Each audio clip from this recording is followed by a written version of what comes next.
Турузбекова 111 домдун алдындагы бак кулап калыптыр. Машиналардын баарын басып, үйдү басып калыптыр. Моон деген илгери эле айтканбыз Зеленстройгочу, алып таштайлык, bir күнү басып калат депчи. Мен өткөндө эле айтканмын ушуну. Биякта болсо столба. Столба эме. Турузбековадагы Эркин же Вавилон деген кафенин эмеси, Север электро коюп берген эмеси да.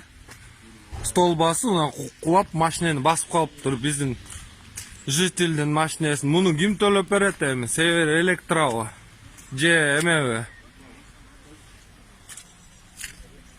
Окей.